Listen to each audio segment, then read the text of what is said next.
Chapter 7. How a Kingdom Unravels. The morning after Elira didn't reject the ring, but definitely didn't accept it either, Kael sat in the war room trying not to spiral. Which was ironic, considering he was currently reviewing updated territory maps that revealed a strategic spiral of vampire incursions just south of the Aranthian border. A delightful metaphor, really, for the way his life was also beginning to collapse in concentric rings of escalating disaster.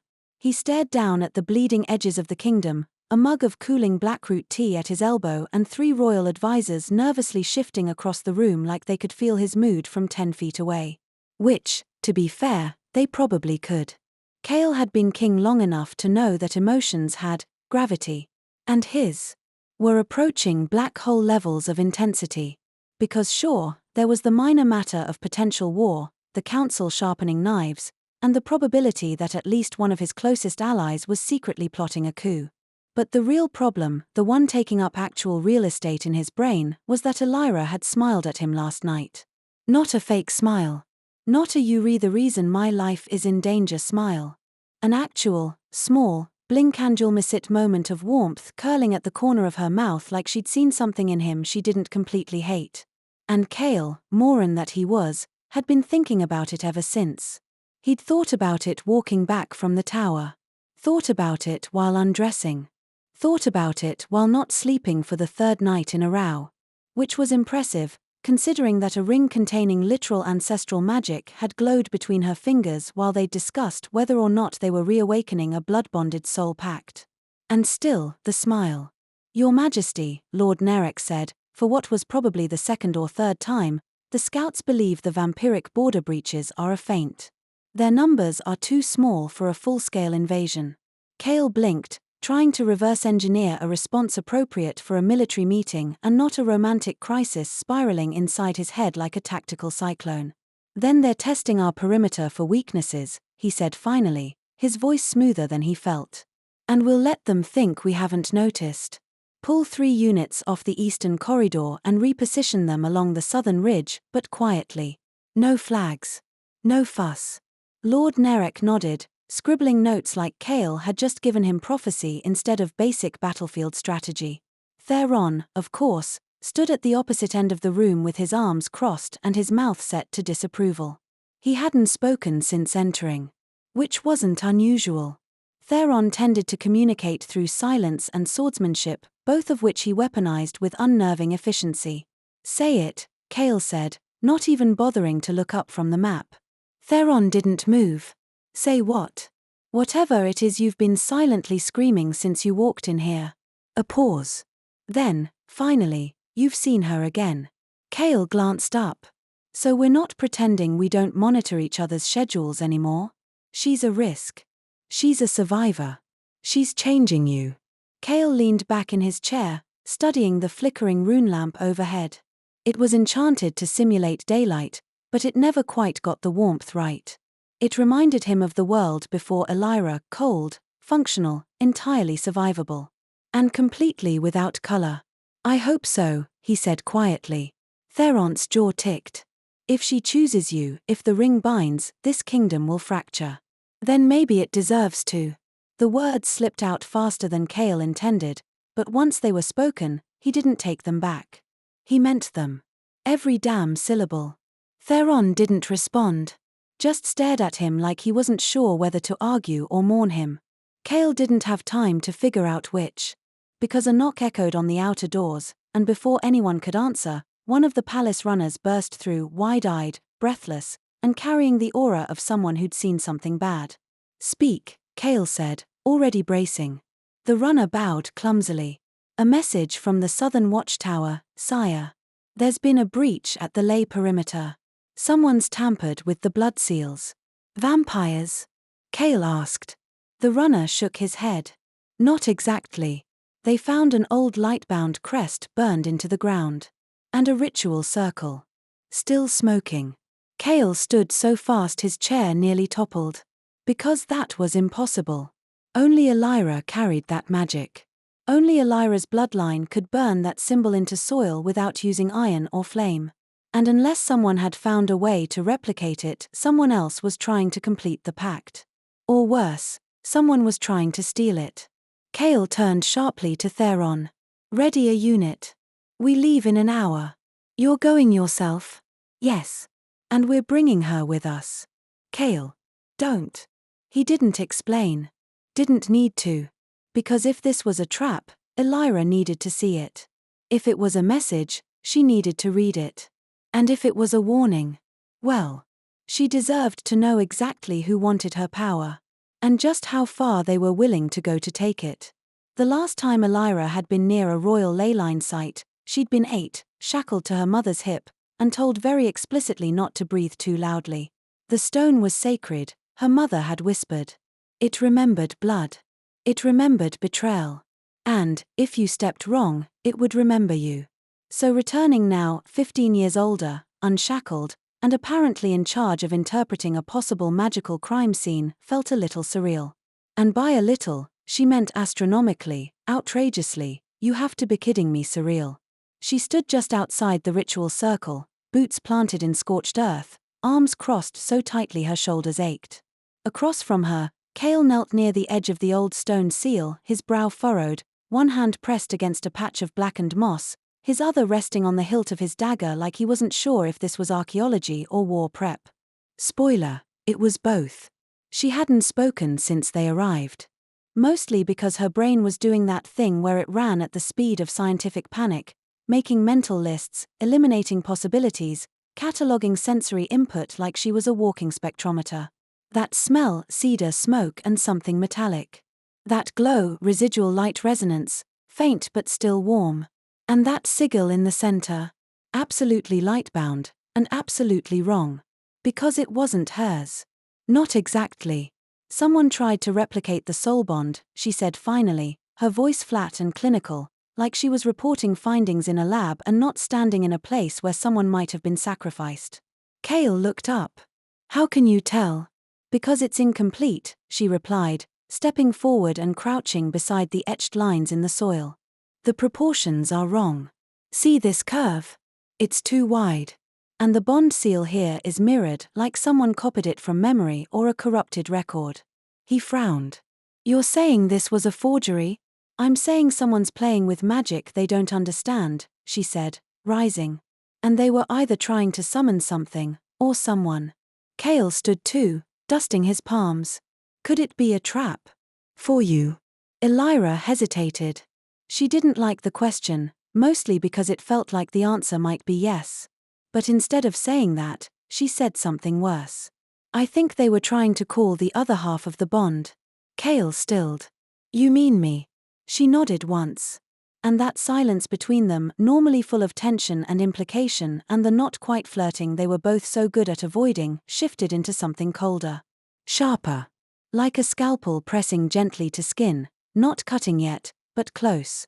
Kael moved to the very center of the circle, the wind tugging at his coat, and looked down at the jagged edge of the carved crest. You said the bond amplifies memory, he said. What if someone's trying to access the ancestral echo? Without the original bloodline? Elira felt her throat tighten. Then they're going to tear a hole in the ley line large enough to drive a ghost army through. He turned to face her. Can that actually happen? She opened her mouth. Closed it. Then shrugged. Honestly, we don't have enough historical data on unauthorized bond rituals to know. But if I were running a lab study on magical ley resonance and legacy bloodline inheritance, this is the part where I'd strongly suggest everyone evacuate the test field. Kael's mouth twitched like he might smile, but didn't. You make apocalypse sound very well reasoned. I'm a healer, she said, brushing her hands off. We're trained to stay calm when people are bleeding on us. Is that why you keep not freaking out about all of this? No, Elira said, turning away. That's trauma repression and an underdeveloped sense of self-preservation. Kael's laugh came softly behind her. Warm. Surprising. Like hearing someone hum a tune you didn't know you'd taught them. She didn't join in. Because something else was bothering her now more than the faulty ritual, more than the implications of someone trying to rewrite a centuries-old bond like it was just a formula gone wrong. It was the pull. Faint. But real. The moment she'd stepped inside the circle, Something under her skin had tugged sideways, like a compass needle trying to reorient itself toward something missing. Kael stepped beside her. You feel it too. She nodded slowly. There's residue. Not just energy. Memory. He reached out, fingers brushing her wrist lightly, not to hold her, not even to steady her, but just to share the weight of it. The glow from her ring sparked the moment his skin touched hers, and the bond shivered. Images darted across her mind like lightning, a pair of hands covered in blood, a firelit chamber, a child screaming a name she didn't know but recognized viscerally. She gasped, pulling back instinctively. Kael's hand dropped. Elira. She shook her head, blinking fast. It's not mine. The memory? The scream. Kael frowned. You think it's from the failed ritual? No, she said. I think it's from the original bond. He went quiet. Then, softly, yours and mine. And there it was. That impossible truth hovering between them like a star collapsing in reverse. Not just fate. Not just history. But something intimate. Something unfinished. A thread that had outlived death, war, and the burning of her bloodline, only to resurface now strange and stubborn and deeply inconvenient. You don't have to carry this, he said, his voice low and deliberate. She turned to him, finally meeting his eyes. Yes, I do, she said. Because no one else left it for me. And because if we don't figure out who's trying to exploit this bond, your kingdom won't be the only thing falling apart. Kael studied her a moment longer, like he was trying to memorize her before the next inevitable catastrophe. Then he said, very quietly, we'll face it together. And, God's help her, Elira almost believed him. Chapter 8, The Law of Conservation of Want, Part 1. Back at Nightfang Castle, after the ritual site and the memory echo and the mild existential crisis that came with discovering someone was trying to resurrect the soul bond equivalent of a nuclear reactor, Elira did the only sensible thing she could think of. She hid in the library. Not because she was afraid. She didn't do fear the normal way, not with panic or pacing or melodramatic gasps like the noblewomen in court stories. Elira's fear was quiet. Rational. It read reports, cross-checked facts, and planned several contradictory escape routes in alphabetical order. It had, in short, the emotional range of a very stressed-out scholar with control issues. Which was why the library, quiet, orderly, slightly musty, felt like a safe haven. A space where logic still applied, and no one asked her to feel anything louder than a well-substantiated theory. She'd found an old Lightbound treatise buried in a sealed archive shelf, bound in faded leather, half encoded in ancestral shorthand, and very possibly cursed, but it was hers, and for the moment, that felt like enough. Until, of course, Kael walked in like gravity had personally invited him. She didn't look up. Not at first.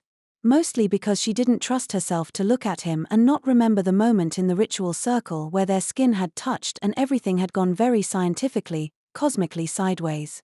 But also because he was annoyingly good at silence. He didn't stomp or clear his throat or cough dramatically like people usually did when they entered a room wanting attention. No. Kael stood just inside the threshold, watching her with that intense, observational gaze like he was waiting to see if she'd acknowledge his presence without prompting. Spoiler alert, she didn't. He moved closer. She heard the soft sound of his boots on the marble floor, the creak of a chair pulled out across from her. He didn't speak, just sat there quietly, like a problem waiting to be solved. Eventually, she couldn't take it anymore. She looked up. You know, for a king, you have the emotional subtlety of a minor earthquake. Kael smiled. It was slow and warm and infuriatingly attractive. And you have the bedside manner of a venomous snake. She blinked at him, deadpan. I'm a healer. Not a therapist. Clearly. He leaned forward slightly, resting his forearms on the table, fingers steepled like he was prepping for negotiation. Or interrogation. Possibly both. I came to ask you something, he said. Elira sighed, closed the book with unnecessary emphasis, and gave him her full attention. I am bracing for either emotional vulnerability or a magical ethics debate. Please clarify. Kael tilted his head. You know, most people find my presence intimidating. Most people haven't seen you shirtless and bleeding out from a curse that almost turned your heart into magical charcoal. That's not the point. Isn't it? She asked sweetly. Kael exhaled, amused and frustrated and maybe a little impressed, which she chose to interpret as a win. The council is pressing again. They want an official statement about your status. Ah yes. Am I a threat? A weapon? A misplaced scientific anomaly with legs? She waved a hand. Go on. I can keep guessing. They want to know what your presence means for the crown. Tell them I'm a glorified research assistant who occasionally glows in the dark. Kael's smile faltered. Just slightly. Elira. There it was. Her name, spoken like a spell. She hated how it sounded in his mouth, soft, reverent, like he'd memorized the shape of it just to ruin her with it later. He continued, quietly now. I'm not asking because I don't know the answer. I'm asking because I want to give them one that won't get you killed. Oh. Well, that was unfair. You realize I don't actually need you to save me, she said. I know, he replied, without hesitation. But I also know you're used to being the only one who ever tried. It wasn't a romantic thing, the way he said it. Which somehow made it worse. Because Kael didn't romanticize her. He saw her, the sharp edges, the bitter resilience, the soft places she refused to name. And he wanted all of it, not to fix or possess, but just to witness. And what was she supposed to do with that? You can't protect me from what I am, she said finally. No, he agreed. But I can stand next to you when it tries to destroy you. She looked at him for a long moment. His eyes weren't pleading. He wasn't asking her to trust him, or love him, or even like him. He was just offering presence. Steadiness. It shouldn't have made her heart ache. But it did. And so, in the spirit of emotional regression, she went back to sarcasm. So what, you're my magical emotional support wolf now? Kael grinned. I prefer emotionally unavailable guardian alpha with impressive cheekbones. Elira snorted before she could stop herself. She hated him a little less in that moment. Maybe even liked him. Which was probably the most dangerous thing she'd felt all day. There were exactly 3 reasons Kael hadn't kissed Elira Valen yet. 1. She would likely kill him, either metaphorically with a verbal evisceration or literally with magic that defied most known natural laws. 2. It was politically inadvisable to make out with the woman half the council already suspected was going to overthrow the monarchy with nothing but cheekbones, ancestral magic, and a very organized resistance. And 3, perhaps the most damning, he wanted to. Desperately. Constantly. With the kind of slow, aching gravity that reminded him of how stars collapse into themselves under the weight of their own desire to burn. It wasn't just the physicality of her. Though, yes, objectively, Elira was stunning. Not in the ornamental way the courtiers were taught to be, all polished surface and brittle laughter. No, she was made of contradictions, sharp edges and softness, intellect and instinct, shadows stitched around light, and Kael, who had grown up surrounded by masks and mirrors, had no defenses left against something that real. Right now, she sat across from him in the quiet candlelight of the royal library, legs tucked beneath her, reading a Lightbound ritual scroll while absently twirling a quill between her fingers. Her hair was tied back in one of those haphazard knots that somehow made her neck look like a masterpiece, and Kael found himself focused, entirely against his will, on the spot just beneath her jaw. That little hollow. That curve. If he were a less responsible man, he would absolutely be investigating it further. With his mouth. Unfortunately, he was trying to be good. Responsible. The kind of monarch who didn't betray the centuries-old oaths he had just started understanding by falling into something that looked suspiciously like a soul-deep romantic entanglement with a woman the kingdom had once literally tried to sacrifice. But gods, she made it hard. You're staring, Elira said, without looking up from her page. I'm thinking, he replied. Same thing, she muttered. At least when you do it with that face. Kael blinked. What face? The contemplative one, she said, finally glancing up. Like you're solving a calculus problem, but it's about my moral alignment and your feelings. I wasn't. You were. He exhaled, biting down a smile. You're very annoying. Thank you. I work hard at it. She set the scroll down and stretched arms overhead, back arching, shirt lifting just enough to show a sliver of skin above the waistband of her trousers. Kael looked away. Aggressively. Elira noticed. Which was, of course, when she chose violence. You're blushing. I'm strategizing, he said tightly. About my shirt. About whether strangling you with it would cause an international incident. She smiled at him, slow and knowing, and God's help him, he wanted to kiss that smirk off her mouth and into the space between silence and prayer. Instead, he cleared his throat. I wanted to ask you something. Before the council reconvenes. Another prophecy? A bloodline secret? A previously undiscovered realm of trauma? No, he said, and this time his voice softened. Something human. Elira blinked.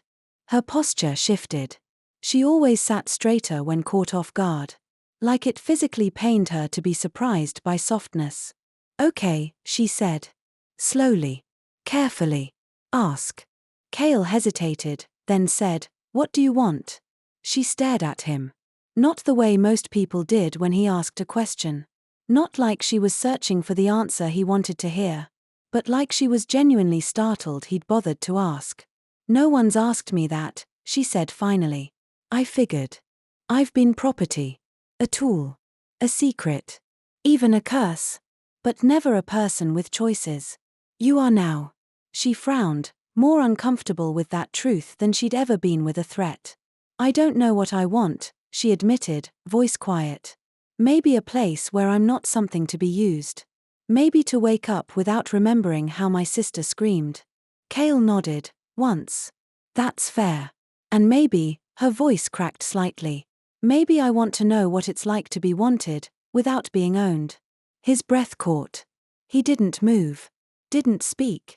Because if he said the thing pressing against his tongue, that he wanted her in every way a man could want someone and still respect their autonomy, he wasn't sure he'd be able to stop himself from proving it. So instead, he said the only thing that was safe. You already are. Elira's eyes searched his, slow and skeptical and soft in a way that absolutely undid him. You shouldn't say things like that. Why? Because I almost believe you. Kael smiled, and this time it wasn't careful. It wasn't kingly. It was real. And it belonged only to her. I hope someday you do. Chapter 9, The Memory Archive. In Elira's very professional, definitely not biased opinion, secret doors were only ever a good idea in theory. In practice, they tended to be cold, dusty, and situated in places that felt deeply haunted, both metaphorically and possibly literally, depending on your working theory of residual soul energy. Also, they frequently required crawling through narrow stone passages that smelled like damp despair and dead ambition. This particular secret door, hidden behind an ancient tapestry depicting the First Pact and discovered by accident when Kael leaned against it mid-rant, had opened with a hiss of old magic and a whisper of air so stale it might have belonged to the founding monarch himself. And now they were both inside. Because of course they were. Elira stepped carefully down the winding staircase, a ball of witchlight hovering just above her shoulder. Kael followed close behind, silent and brooding in a way that suggested he was either working through a potential theory of political treason or contemplating her hair from a deeply inappropriate proximity. Possibly both. I'm going to be extremely annoyed, she said, if this turns out to be a wine cellar. Why? Because I've had this exact nightmare, she muttered. And also because I left 3 annotated scrolls and a half-eaten pear tart upstairs for this. Kael snorted. You risked your life to save me from a centuries-old death curse, but the tart is where you draw the line. I never said I made sense, she said. Only that I have priorities. They reached the bottom of the stairs, where the stone gave way to smoother obsidian, veined with flickering runes that glowed faintly beneath their feet. The air was heavier here. Thicker. As if it hadn't been touched in generations. Ahead of them stood a circular door, marked with a crest she recognized immediately. The Lightbound seal. And beneath it, something stranger. A second symbol, newer and more intricate, 2 halves of a ring intersecting, surrounded by a spiked arc of stars. She tilted her head. That's not from my clan. Kael stepped closer, his expression unreadable. No. It's the Virellan sigil, our oldest version. Before the crown. When we were still a nomadic wolf bloodline, more myth than monarchy. Elira turned toward him. You're telling me our ancestors built a shared archive and then buried it under a false wall? He raised a brow. I believe that's called foreshadowing. She stared at the door again, trying not to read too much into the fact that their sigils, hers and his, were intertwined. Because symbolism was all well and good until it started confirming things your feelings had already inconveniently suspected. She reached out, hesitated, then pressed her palm to the seal. The door shivered. And then, slowly, it opened. The room beyond wasn't large, but it felt infinite, its walls inscribed with spirals of text in overlapping dialects. Floating orbs of light illuminated rows of crystal memory vaults embedded into the walls. Not books. Not scrolls. Thoughts. Preserved. Contained. Waiting. This is a neural archive, she whispered, stepping forward. It's not just records. These are cognitive imprints. Kael frowned. Like, magical brain files? Crude, she said. But not wrong. She moved toward one of the vaults and gently touched the surface. The crystal pulsed, then flickered into an image, faint, like a dream caught in static. A woman with silver eyes stood beside a man with a scar across his jaw. They were arguing. Laughing. Touching. Elira jerked her hand away. That was. Kael nodded, jaw tight. Them. The first pair, she whispered. The original bond. He crossed the room slowly, staring at the other walls, each vault holding pieces of something they weren't yet brave enough to name. I didn't think this place existed, Kael said. I thought it was a myth. You're the king. Isn't half your job turning myths into inconvenient truths? Only the inconvenient ones, he said dryly. The rest get sung into glory. Elira turned back to the vault. If these are their memories, then they might show us what went wrong. Why the bond fractured. Why the Virellans betrayed the pact. And why your bloodline paid the price, Kael said. There was no malice in it. Just fact. Heavy, sharp-edged truth. She exhaled. And if it shows us something worse? Kael looked at her then, not as a king, not as a man negotiating history, but just as him. If it does, we deal with it. Together. Gods, he said that so easily. Like together was a thing that had always been waiting for them to choose it. Like it wasn't the most terrifying word in the world. She turned back to the archive. And whispered, then let's see what the dead remember. There was something deeply unsettling about watching your ancestors fall in love. Not because it was sentimental. Or because Kael was unaccustomed to seeing affection expressed outside of the cold, political choreographies of court life. No. What disturbed him was the familiarity of it. The way the original Bond pair moved, circling one another like gravity, hadn't quite settled its claim. The way their arguments blurred into tenderness, sharp and gentle in equal measure. The way they touched, tentatively, then with purpose. Like they'd discovered something too powerful to name, and decided to name it anyway. And gods help him, but Kael kept looking over at Elira and seeing shadows of it. She stood at the second memory vault now, hands hovering inches from the crystal surface, brows drawn in intense concentration. Her eyes flicked over the text etched into the wall beside it, translating without realizing she was doing it out loud. This one's later. After the formal pact was established.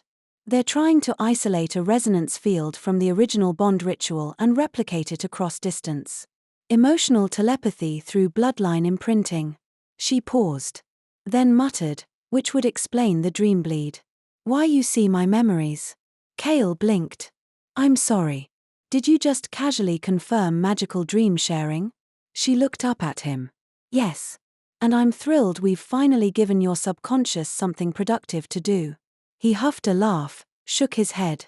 You make ancient soul magic sound like it should be peer-reviewed. She shrugged. If I ever publish a paper, I'm calling it The Neurological Impact of Romantic Destinies, a case study in uninvited bonding and emotional codependency. You forgot attractive monarchs in existential denial. That's implied in the subtext. Kael smiled, but it faded almost immediately. Because beneath the humor, beneath the easy banter and her sharp, clever commentary was a truth neither of them had quite said aloud, This wasn't just research anymore. It was them. Or rather, it had been them. Once. A long time ago, in some ancient lifetime wrapped in firelight and betrayal and a ritual that had clearly gone very, very wrong. He stepped forward, joining her in front of the vault. The memory flickered again as they approached, as if reacting to the proximity of both bloodlines. Light spilled from the surface in arcs of gold and silver, casting their faces in warmth that felt too intimate to be accidental. Kael saw the woman again, silver-eyed, furious, radiant. He saw her blood staining the altar. Heard her scream. Not in pain. In refusal. No crown, she said, voice shaking through the memory. No blade. No bond you try to force will make me choose you. And then the man, tall, solemn, his face so like Kael's it made his stomach twist, reached for her hand. Not to hold. Not to take. Just to offer. You don't have to choose me, he said. Only not to let them win. The memory flared. And collapsed. Elira exhaled like she'd been punched in the ribs. Kael steadied her before he could think better of it, his hands gently catching her elbows. She didn't shake him off. Just stood there, eyes wide, breath shallow. That was the fracture, she said. That moment. That's when the bond broke. Because she refused him? No, Elira whispered. Because she didn't trust him. Because she thought he was asking for her submission. Kael's chest tightened. And he wasn't. No. He was asking for choice. But by then, too many people had already turned love into a war strategy. They were quiet after that. Her hands were still cold beneath his. He didn't let go. Elira, he said finally. You do know I'm not asking you to choose me, right? She looked up, warily. Then what are you asking? Kael searched for the answer in her face. Found it somewhere between her fear and her fire. To let me stand beside you, he said. Even if the rest of the world thinks I should stand above. Her throat bobbed. You make it sound so easy. It's not. Good, she said. Because if it were, I wouldn't believe you. A pause. Just long enough to let the air shift. And then, carefully, deliberately, she stepped closer. Not quite touching him. But close enough that their arms brushed. Close enough that he could feel the static of her magic dancing along his skin like starlight looking for a place to land. Kael held his breath. And then, in a voice so quiet it barely reached him, she asked, would you still have followed me, even if I wasn't the Lightbound? If I were just a girl in the cellar, too angry to die properly? He didn't hesitate. I already did. Elira looked away. But her hand stayed in his. And the archive whispered around them, humming like a heartbeat, old memories remembering new ones. Chapter 10, A Study in Magical Interference. By the time they left the archive, Elira had developed a list of deeply unsettling conclusions, which she would have happily presented in a color-coded spreadsheet, had spreadsheets existed in this kingdom. Or if she had any emotional distance left to code with. Instead, she was stuck pacing the corridor just outside the sealed chamber, her boots clicking softly on the rune-carved floor, while Kael leaned against the wall and watched her with that frustratingly calm expression that made her want to both punch him and pull him into the nearest broom closet. Emotionally speaking, of course. She stopped pacing long enough to face him. You know what this means, right? I'm assuming it's something more terrifying than the entire magical archive whispering our bloodlines back into alliance. Yes, she said. No. Kind of. Gods, I need a diagram. Would you like me to find a scribe? I will throw this hairpin at you. Please do. I enjoy being injured by you. It gives me purpose. She groaned, dragging a hand down her face. Kael. Yes. This isn't a joke. His expression sobered immediately. I know. And of course he did. Because beneath the wit and the arrogance and the whole brooding alpha king aesthetic, Kael was terrifyingly intelligent. The kind of smart that saw patterns before they formed, that could read her panic not as moodiness, but as a prelude to the part where something exploded. Usually metaphorically, occasionally not. Someone tried to mimic the bond, she said again, more quietly this time. We already knew that. But they didn't just want to replicate the power. They wanted to overwrite the origin. Kael's brow furrowed. You mean, rewrite history? I mean reforge the pact in their own names. Use the bloodline memory structure to manipulate a new imprint. Think, magical forgery meets ancestral hacking. He paused. Okay, horrifying. Also, I now regret not bringing tea for this conversation. Do you not see how dangerous this is? She asked. If they can hijack memory imprints, entire relationships, they can rewrite loyalty, shape love into control, break people from the inside out and make them think it's fate. Kael's face darkened. And use the bond as a weapon. Exactly. The original bond fractured because it was manipulated from outside. What if someone's doing it again, but this time with intent? And you think it's someone inside the palace? She hesitated. Because yes, she did. But saying it felt like inviting something ancient and poisonous into the room. Theron, she said finally. I saw the sigil near his private chamber. And the ritual seal in the forest had traces of his warding rune, faint, but there. Kael went very still. You're sure? I don't want to be.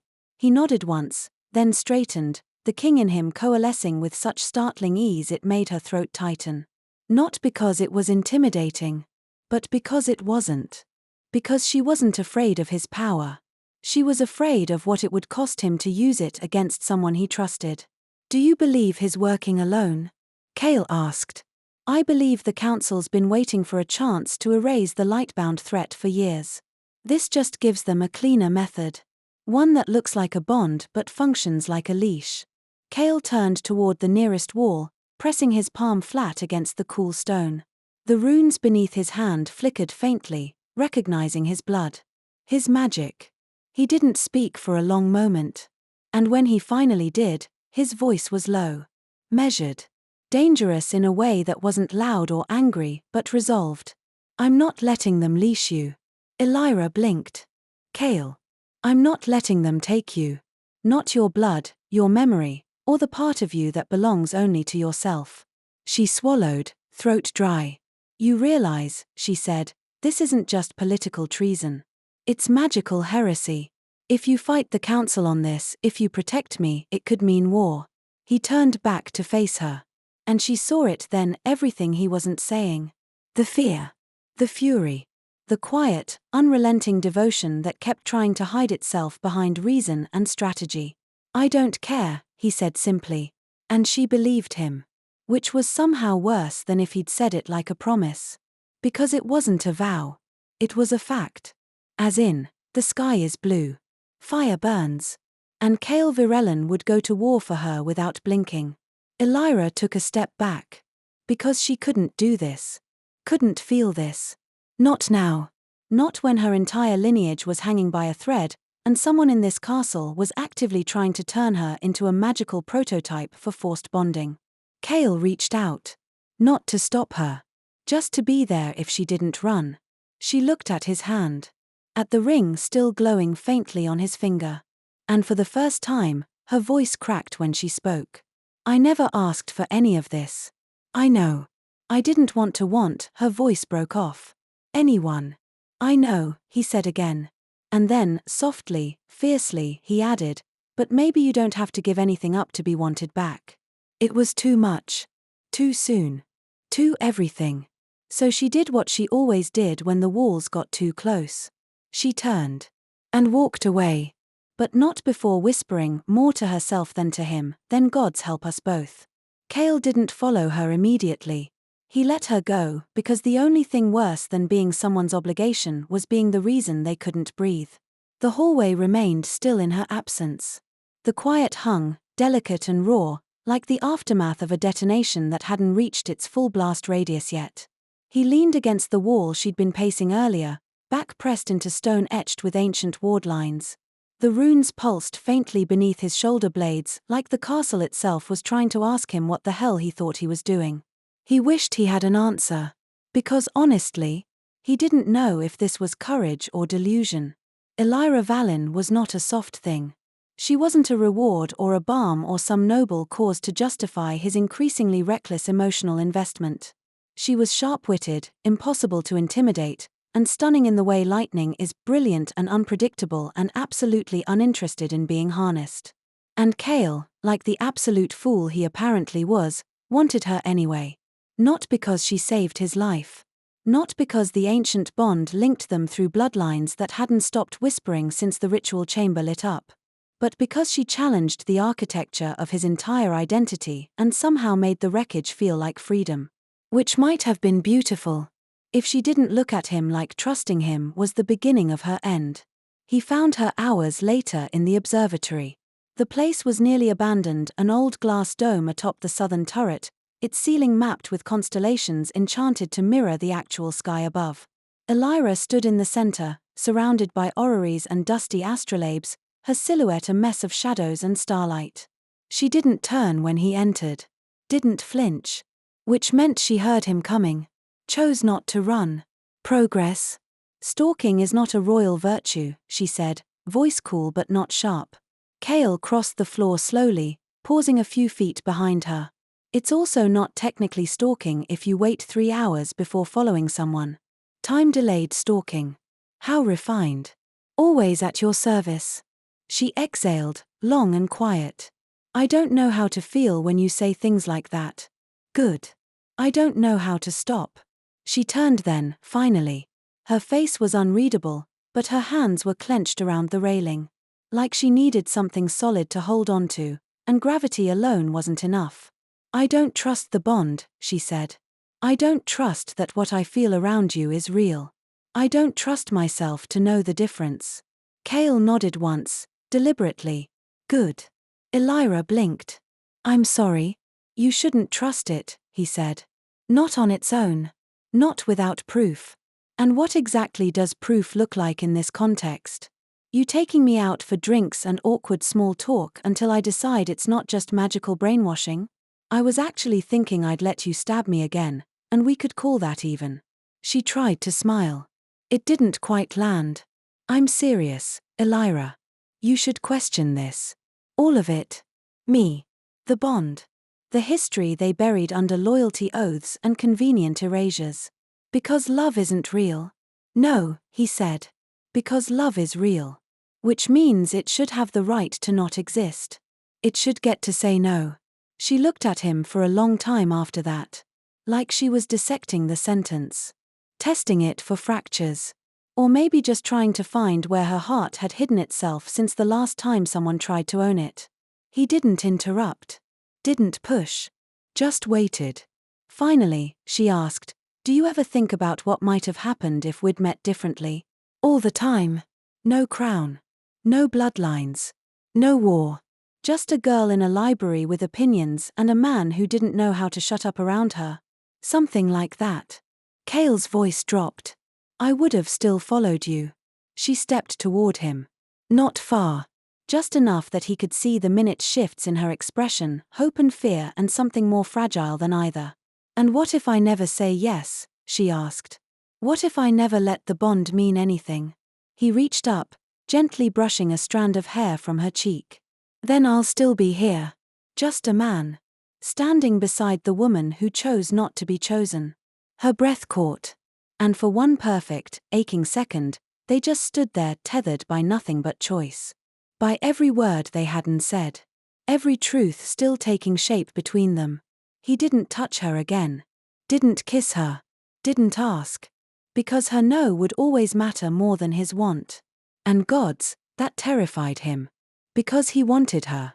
So much it felt like gravity had changed its mind. But more than that. He wanted her to want him back. On her own terms. Or not at all. Chapter 11, Applied Magic and Emotional Outliers. Elira had healed dozens of bodies in her life, split skin, shattered bones, ruptured lungs. She'd reknitted the torn seams of soldiers barely alive and soothed children screaming from fever with only the last flicker of her Lightbound flame. But she had never healed anything quite like this. A man in pain who didn't want to be fixed. A memory that bled into the present. A bond that refused to obey. Kael hadn't said another word since the observatory. Not about the bond, not about his feelings, and definitely not about the part where he'd offered to stand beside her whether or not she ever claimed him back. Which was, frankly, rude. Because now her brain wouldn't stop replaying it. Over and over. His voice. His stillness. His restraint. What kind of man did that? What kind of king meant it? The unhelpful part of her brain, the one that seemed to have taken up residence ever since their fingertips had brushed during the shared archive memory, had decided to interpret Kael's whole "I'll be here whether you want me or not" stance as a romantic thesis defense, and it was building a disturbingly strong argument. Thesis: love, when freely offered without expectation of return, is the most revolutionary act in a world designed to weaponize loyalty. Exhibit A: Kael Virellan, willing to dismantle his own legacy for a woman who might never love him back. And God's help her, it was working. Unfortunately, the world hadn't paused for her emotional awakening. In fact, it had gotten significantly worse.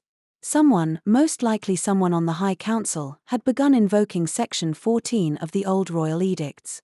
The clause written during the earliest years of the Blood Pact, back when Lightbound magic had still been categorized as a Class 6 heretical threat to the monarchy.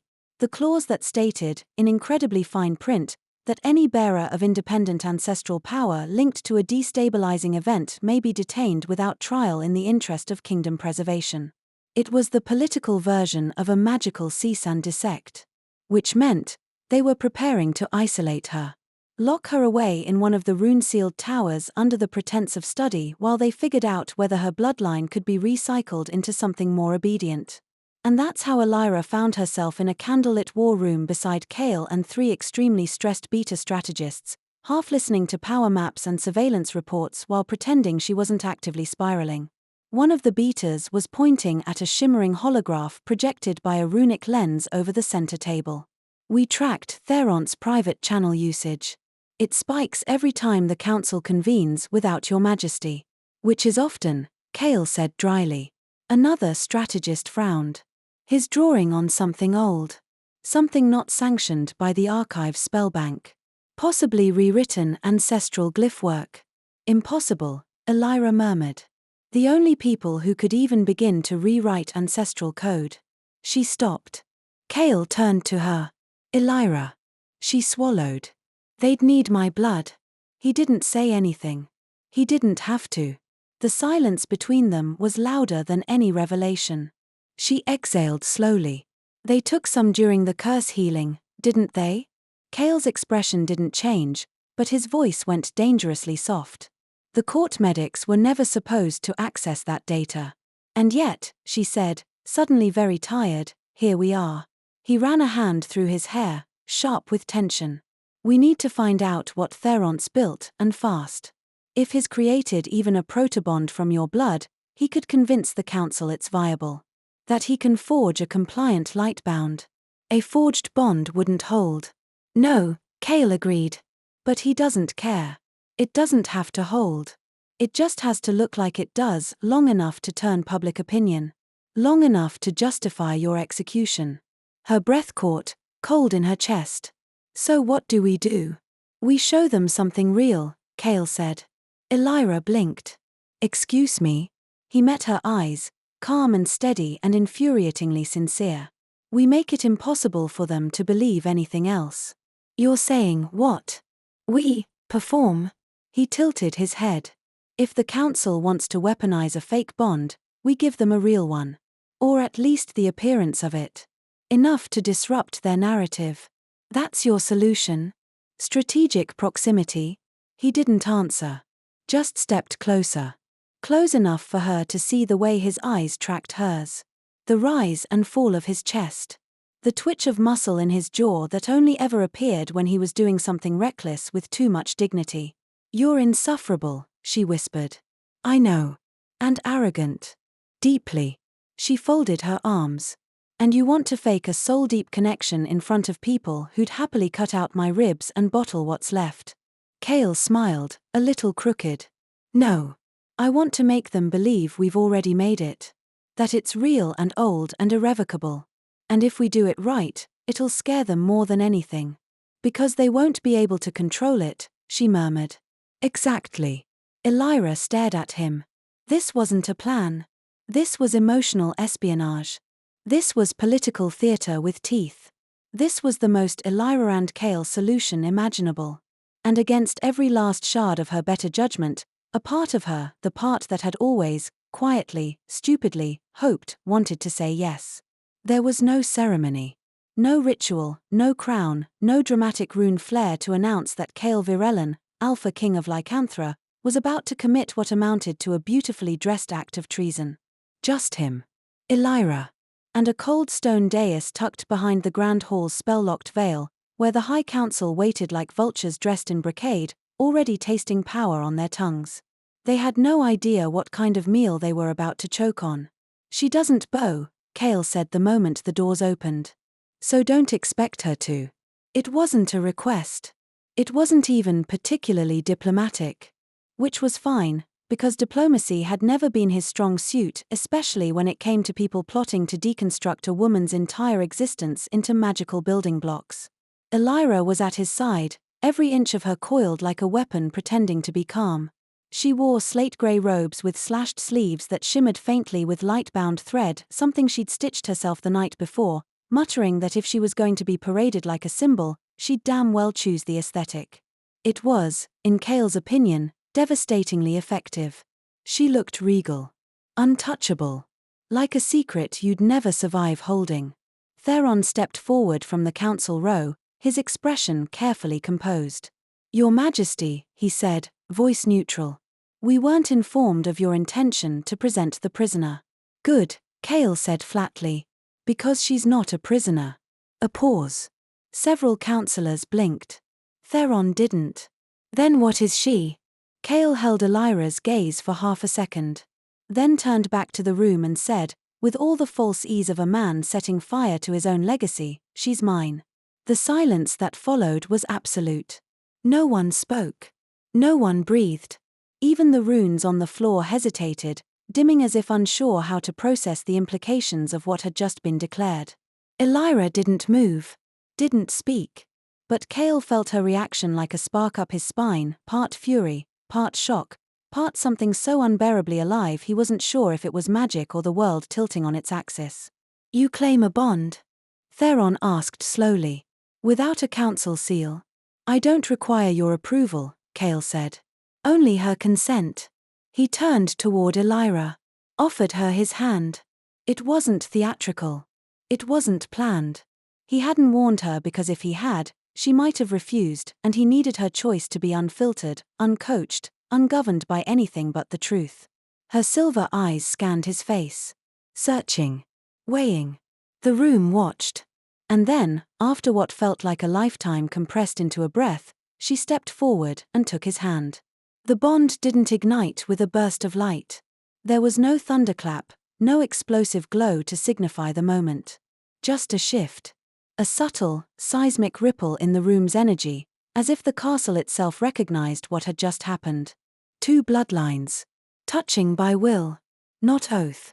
Not spell. Choice. Kael felt it settle in his chest like gravity. Like fate rewritten in handwriting only she could read. Theron recovered quickly. Too quickly. "And we're to take this on faith?" he asked, tone just a shade too light. "A convenient claim on the eve of her formal detainment." "You're free to test it," Kael said, voice like steel wrapped in velvet. "But be advised, the bond is active. Any attempt to violate it will respond accordingly." "You're bluffing." Kael smiled. "Try me." Theron looked like he wanted to. Desperately. But the risk was too high. If Kael wasn't bluffing and Theron's attempts to force Elira failed, it would confirm the bond as sacred. Protected under the oldest law in Lycanthra, the sovereign claim. Untouchable. Unbreakable. Even the council wouldn't dare challenge it. Kael glanced down at Elira. She still hadn't let go of his hand. But her fingers were trembling. Not from fear. From restraint. As if she, too, wasn't sure where the performance ended anymore. Later, when the chamber was empty and the councillors had left with taut expressions and unfinished plans, Elira finally released him. "I could have said no," she said, not looking at him. "I know. You didn't warn me. I know." She turned to face him. "Why?" "Because if I asked, it would have felt like I expected you to say yes. I didn't want it unless it was real." She studied him for a long moment. Then whispered, "And what if it was real?" His heart stuttered. She stepped closer, so close he could see the outline of his own reflection in her eyes, warped and strange and achingly vulnerable. But not the bond, she added. Not the ancient seal or the power or the blood. Us. What if we were real? Kael couldn't breathe. Not properly. He raised a hand, hesitated, then tucked a strand of hair behind her ear. Then God's help me, Elira, he said, I think we already are. Chapter 12, The Study of Aftershocks. It started with silence. Not the passive kind, like the hush that followed a death or a secret. No, this was the precise, tactical silence of powerful people regrouping after a loss.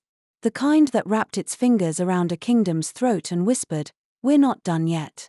Elira felt it in the air the moment she stepped out of her chamber the next morning. The palace halls, usually a chorus of footsteps, clipped orders, and rustling silks, were hushed. Not empty. Just quieter than they should be. Like the very stone was listening now. Waiting. She didn't bother dressing like a courtier. There was no point playing a game she was already accused of rigging. Instead, she wore a simple black tunic cinched with a thin silver belt, hair twisted into a functional knot.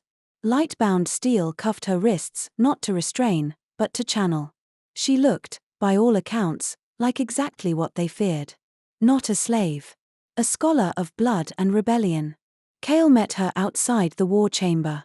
He didn't say anything immediately, just handed her a warm drink in a ceramic cup and fell into step beside her like he'd done it 100 times before. She sipped cautiously. What is this? Spiced root and honey. Is it poisoned? Only with comfort. You seemed like you'd hate that. She shot him a look. You're not wrong. He smirked. I rarely am. Gods, but she hated how that smirk made her feel like she was the center of a theory he'd been quietly testing for weeks. And now it was working, and he wasn't being even slightly humble about it. They turned down the corridor that led to the council chambers, boots tapping in sync across polished obsidian floors. Ahead, 2 guards flanked the entrance. Neither bowed. Neither spoke. Which was how Elira knew they'd been instructed not to acknowledge her. Ah. So we've graduated to silent political exile. Cute. Inside, the chamber was half-lit runes hovering over the central table like dying stars. Only 5 of the 12 council seats were filled. The others were, notably, not empty. They were watching from behind the enchanted veil, one-way mirrors only accessible to those with blood council clearance. It was how cowards held power. Unseen. Unnamed. Always watching. Theron stood when they entered, but not to greet them. His hands were folded behind his back, jaw tight, every line of his posture screaming injured authority. My king, he said, voice clipped. Lady Valen. Elira felt Kael stiffen beside her, but he didn't correct the title. Because he didn't need to. They'd made a declaration. The kingdom could call it a lie, a threat, or a farce, but until they proved otherwise, it stood. Theron continued, the council has reviewed your public claim of bond. Given the circumstances and unconventional nature of your announcement, we have several concerns. I'm shocked, Kael said flatly. So many weeks of trust building between us. Where did it all go wrong? Theron ignored him. First, precedent. No monarch has ever formed a bond with a Lightbound, let alone one with unrecorded status and a history of disciplinary marks. She healed me, Kael said. You remember that part, don't you? She also carries genetic variants that we still don't fully understand. The archive's assessments were written by people who tried to burn her lineage out of existence. Out of caution, Theron said coldly. Not cruelty. Elira stepped forward. Tell that to my sister. Theron froze. His eyes flicked toward her, calculating. He didn't speak, but his silence fractured for a beat. Just long enough for her to see what lived behind it, not fear. Guilt. Interesting. I'm not here to appeal to your sympathy, she said. I'm here because you've already decided what I am. A threat. A deviation. A variable you can't predict. Theron's jaw flexed. You're right. Then let me make it easy. I'm not predictable. I'm not safe. I'm not here to become a page in your rewritten prophecy. But I am bonded. You can't undo that. The council will decide. No, Kael said, stepping forward. They won't. Theron turned. You're risking civil discord over a bond that may not hold. Then maybe it's time the kingdom remembered that the throne isn't built on their comfort, Kael said. It's built on truth. And mine is this: she stays. She walks freely. She is not your experiment. Another silence fell. Longer. Heavier. Theron didn't nod. Didn't concede. But when he stepped back, it was enough. Kael turned to her, voice low. They'll push back harder now. Let them, Elira said. I've lived too long in shadow to be afraid of the people who built it. Kael didn't speak again until they were alone. Not in the political sense. He'd learned long ago that in Nightfang Castle, alone was a theory, not a state. There were always runes that echoed, shadows that whispered, loyalty spells sewn into the seams of someone's cloak. But in this quiet alcove near the high tower stairs, surrounded by disused rune keys and a clockwork mechanism no one had bothered to repair in decades, they were as alone as a king and a living heresy could be. He sat on the stone bench first. Didn't command. Didn't gesture. Just waited. Elira didn't sit. Of course she didn't. She stood near the wall, arms folded like armor, expression unreadable. But her eyes were something else. Brighter than usual. Unsettled. Like she hadn't yet decided whether to praise him or punch him in the throat. Fair. They'll try again, she said after a while. They always do. I know. And next time, it won't be questions. It'll be containment. Silencing. Removal, if they think they can do it quietly. I know. She turned to face him fully now. Then why the hell did you double down? Because you're not a liability, Elira. I'm not an asset either, she snapped. You don't get to dress me up in metaphor and pretend this bond makes me palatable. I'm not dressing you up in anything. Oh really? She took a step closer. Then what was that display in the chamber? A declaration of love? A power play? Or just a very dramatic way to get me killed with you instead of alone? He stood. Slowly. Carefully. Because rage in her was not something he wanted to extinguish. It was something he wanted to understand. Elira, he said softly, I didn't do it for the council. Her breath caught. I did it for you. She blinked, just once, as if something in her short-circuited from the weight of those words. Kael. No, he said, stepping forward. No speeches. No scripts. You want the truth? Fine. I claimed you because I couldn't watch them reduce you to a variable. Because you have lived every day of your life being called a danger and never once let it make you cruel. Her mouth parted, but he kept going. Because I've seen what you are when no one's watching. Not the healer. Not the bonded. Just the girl in the dark who still reaches for light even when it burns. She looked away. He reached out slowly, always slowly, and tucked a loose strand of hair behind her ear. It was the gentlest touch in the world, and still she flinched. Not from him. From what it meant. I don't want this bond, she whispered. I know. I don't want to be part of some tragic narrative that makes your defiance romantic. I know. And I don't want to love you just because our blood decided to remember something I never chose. This time, he looked away. Because that part hurt. Because that part was real. Then don't, he said quietly. Don't love me. Don't choose me. Break the bond if you have to. I'll help you do it. Her breath caught again, sharp this time. Shocked. You'd let me undo it. I'd help you erase it entirely. Elira stared at him. Like she didn't know whether to cry or scream or believe him. You'd walk away? If that's what you needed. And if it's not? Kael met her gaze now. Steady. Bare. Stripped of politics and history and legacy. If it's not, he said, I'll still be here. Not claiming. Not controlling. Just waiting. She shook her head. You make it sound so easy. It's not. Then why does it feel safer than it should? He smiled. Not because any of this was funny, but because her asking that, finally, was the most vulnerable thing she'd ever said to him. And Kael knew better than to ruin it with a speech. So instead, He held out his hand. No power. No pressure.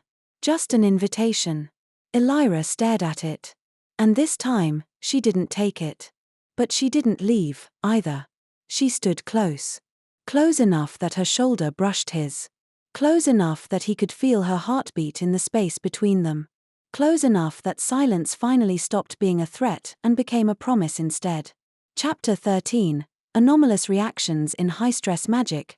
There were too many ravens. That was the first sign something was off. They gathered by the western parapets at dusk, 23, maybe more, black feathers ruffling like someone had cursed the wind. Elira watched them from the upper corridor window, a rusted hinge keeping the pane half open, letting in air that smelled like ozone and iron. She didn't believe in omens. She believed in patterns. In biology. In measurable reactions between magic and will. But the ravens weren't normal. Ravens were solitary creatures in lycanthran skies. They didn't swarm. They didn't gather unless they'd been summoned. Her stomach twisted. Behind her, the sound of footsteps echoed, too heavy for a servant, too soft for a guard. Should I be worried? Kael asked. She didn't turn. You should always be worried. But in this case, yes. That's encouraging. She pointed. The birds. Kael came to stand beside her. Ravens. Lovely. What's the collective noun again? A murder. That's crows. Ah. So this is just a polite committee of doom. They shouldn't be here. Not in this number. Not this long. Kael frowned. You think it's a message? She finally turned to him, her expression unreadable but her eyes sharp. I think someone's testing thresholds. Seeing how far they can push before the castle reacts. Ravens are soul-tethered in old witchcraft. Messengers. Sometimes spies. Sometimes scouts. Kael went still. How old? He asked. Elira old. His jaw tensed. You mean Lightbound? I mean mine. Those birds are responding to blood. To my blood. Someone's mimicking my frequency. Theron. She shook her head. No. His political poison. Not a witch. He wouldn't risk summoning magic unless someone else handed him the instructions. Which means someone else is working under him. Or above, she said, quietly. I think someone on the council isn't just interested in ending me. I think they want to replace me. Kael swore under his breath. It wasn't creative. It wasn't eloquent. It was the kind of curse that tasted like truth. They didn't speak for a few moments. The wind picked up. One of the birds launched from the parapet, circled once, and then disappeared beyond the tree line. I want to try something, she said suddenly. Kael looked at her. Define try. Follow the frequency. You want to track the ravens. I want to track the summoner. The magic they're using is old. It's messy. They're not subtle, which means they're either desperate or arrogant. You're hoping for desperate. She gave him a look. I'm counting on arrogant. He didn't like it. She could see that. Every part of him screamed that this was a trap. That she was bait. That it was too soon after the bond declaration to make a move that might unravel what little political protection she had left. But Kael didn't stop her. Instead, he said, then I'm coming with you. You're the king. And you're the last Lightbound alive, he said. So what? We play chicken with fate and see who blinks first. She rolled her eyes, but a reluctant smile tugged at her mouth. You're very annoying when you're noble. And you're terrible at accepting backup. Only when backup is 6'5" and looks like a tragedy in leather armor. Kael grinned. You noticed. Please. The entire kingdom noticed. They moved quickly after that. Packed light. Cloaks with concealment thread. Wards embedded in their boots. Elira slipped a blade into each sleeve, not because she thought she'd need them, but because she knew better than to trust good intentions in a kingdom that ran on betrayal. As they stepped through the secret east gate and into the forest's edge, the last rays of light fell behind the tree line, and the temperature dropped like a held breath. It felt like entering a different world. A quieter one. A darker one. And somewhere, just past the visible edge of the path, a raven cawed once, sharp and sudden. Then silence. Not natural silence. Silence like the forest itself was listening. The deeper they went, the more Kael felt like the forest wasn't just watching, it was learning him. The air was thicker here. Not humid, but dense with magic, the kind that didn't buzz or crackle but hummed, low and bone deep, like pressure on the soul. Like memory buried so long it started growing its own teeth.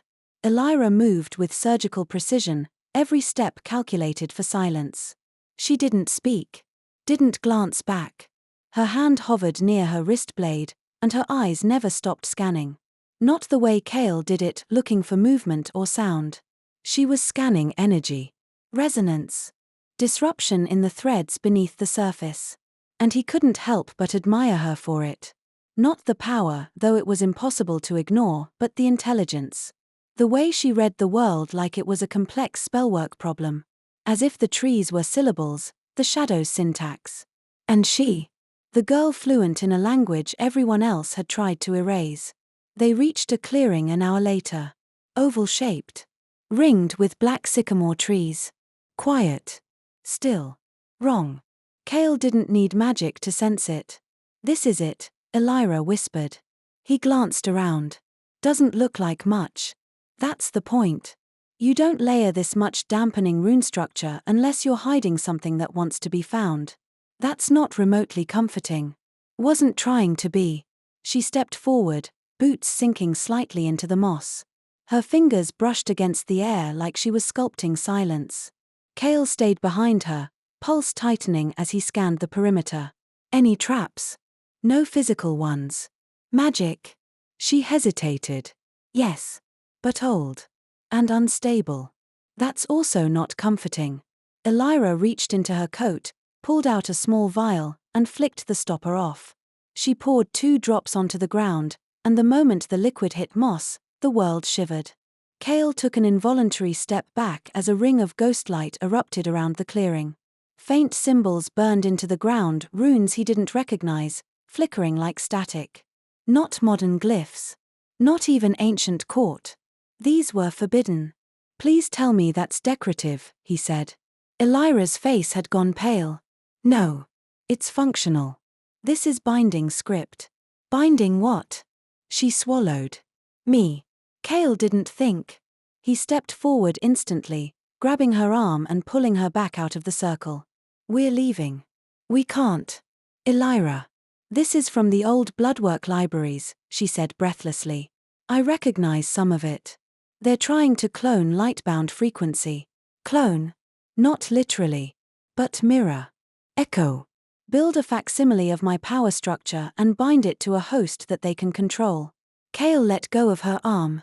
And if they succeed? Then Lycanthra gets an artificial Lightbound heir, she said. A controlled miracle.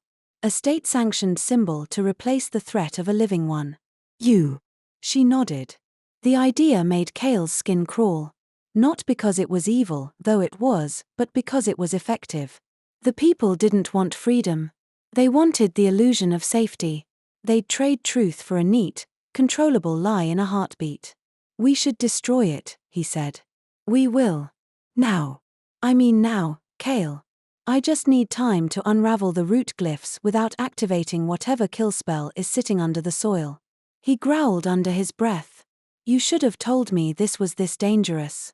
You wouldn't have let me come. Damn right. She looked up, eyes sharp and bright with adrenaline. And I'm not your consort. I'm not a pawn. You don't get to protect me into powerlessness. He stared at her. Because, goddamn, she was right. Again. He scrubbed a hand down his face. Fine. Tell me how to help. She handed him a copper blade etched with spiraling runes. When I say go, stab that into the center glyph. Which one's the center? You'll know. That's not comforting. Also not trying to be. She turned back to the circle and began moving counterclockwise, her hands flicking in swift, precise gestures as she activated disruption threads. One by one, the runes blinked out, but with each extinguished glyph, the humming in the ground got louder. Something beneath them was waking up. Elira, Kael warned. Almost there. You're bleeding. She looked down. A shallow cut had opened on her palm, magic bite back. A consequence of severing active spellwork without the original caster's consent. It's nothing. But Kael saw the tremble in her fingers. The way her breath hitched. And he didn't believe for a second that it was nothing. Elira. I said I've got it. Then the final rune flared, brighter than the others. Gold-white and pulsing. And Kael knew. That was the center. That one, Elira gasped. He didn't hesitate. He drove the copper blade down. It struck the rune dead center. And the entire forest screamed. Not audibly. Not in any frequency normal ears could detect. But Kael felt it in his bones. In the bond. In the space where her pain lived, and his instincts answered. The scream was her. A memory. A scream from years ago, young, raw, terrified, echoing through time as the ritual that should have killed her lit up once more. Kael dropped to his knees beside her as she collapsed, panting, hand pressed to her chest like something inside her was breaking apart. Elira, Elira, talk to me. She opened her eyes slowly, painfully, and when she spoke, her voice was a rasp. They're not trying to recreate me, she whispered. They're trying to summon me. Kael went cold. What do you mean? She looked up at him, pupils blown wide, magic bleeding from her like light through shattered glass. They're trying to bring past me into now.